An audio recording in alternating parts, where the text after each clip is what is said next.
उधर भारतीय जनता पार्टी के प्रवक्ता यासीर जिलानी ने पश्चिम बंगाल चुनाव और दिल्ली की राजनीति को लेकर बड़ा बयान दिया। बताते आपको चले कि जिलानी ने विश्वास जताया है कि पश्चिम बंगाल में इस बार एग्जिट पोल के अनुमानों से भी बेहतर परिणाम आएंगे। तो वहीं भाजपा पूर्ण बहुमत के साथ इस बार सरकार बनाएगी। क्या कुछ वो कह रहे हैं, सुनिए।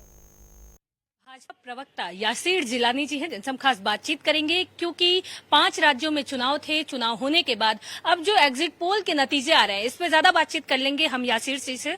सर, क्या कुछ कहना चाहते हैं? जिस तरीके से एग्जिट पोल में भारतीय जनता पार्टी को, जहां भारतीय जनता पार्टी की सरकार नहीं थी, वहां उनको बढ़ोतरी दिखाते हुए दिख रही है। क्या लगता है आपको कि पश्चिम बंगाल में क्या कुछ रुख रहने वाला है? देखिए, जितने भी सिफालिजिस्ट हैं, जितने वरिष्ठ पत्रकार हैं, जितने समीक्षक हैं, जो अनुमान लगा रहे हैं, जो अनुमान दे रहे हैं भारतीय जनता पार्टी को, उसका हम स्वागत करते हैं। भारतीय जनता पार्टी हमेशा से स्वागत करती रही है। यही भारतीय जनता पार्टी के संस्कार हैं। लेकिन हमारे पास जो ग्राउंड रिपोर्ट 5 राज्यों की है और खास करके बंगाल की है, उस रिपोर्ट पे मैं आपको अपनी बात कहूंगा। और उस रिपोर्ट का आधार हमारा पन्ना प्रमुख है, हमारा मंडल अध्यक्ष है, हमारे बूथ पे काम करने वाले बूथ अध्यक्ष हैं और 5 ऐसे कार्यकर्ता जो बूथ के इर्द गिर्द लोगों की जानकारी लेते रहते हैं। उनके आधार पे जो कल 5 बजे तक की रिपोर्ट थी बंगाल से, उसमें हम पूर्ण बहुमत के साथ सरकार बना रहे हैं।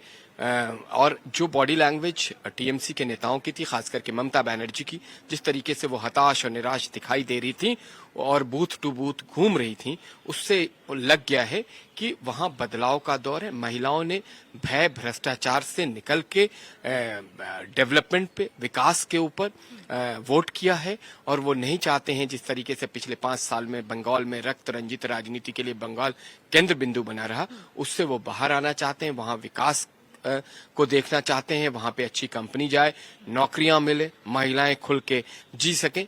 इस आधार पे उन्होंने वोट किया है और वो वोट भारतीय जनता पार्टी को उन्होंने किया है, जिसकी वजह से वहां भारतीय जनता पार्टी की सरकार बन रही है। आप भी प्रवक्ता हैं भारतीय जनता पार्टी की, सारी खबरों पे आपकी निगाहें रहती है, सीटों पे निगाहें रहती हैं। वहीं अगर आपसे बात करते चले, 152 विधानसभा सीटें हैं पश्चिम बंगाल में, तो क्या लगता है भारतीय जनता पार्टी कितने पे जाके सिमट जाएगी? पहले फेज की 152 थी, टोटल मिला के आपको 294 के। उसमें मुझे लगता है कि हम 175 के आसपास भारतीय जनता पार्टी जीत रही है और बहुत ही कंफर्टेबल तरीके से, क्योंकि लोगों में एक उत्साह दिखा। इतनी बड़ी परसेंटेज पहली बार भारत के राजनीतिक इतिहास में बंगाल से आई है, तो ये दर्शाता है कि भारतीय जनता पार्टी की सरकार पूर्ण बहुमत से बन रही है।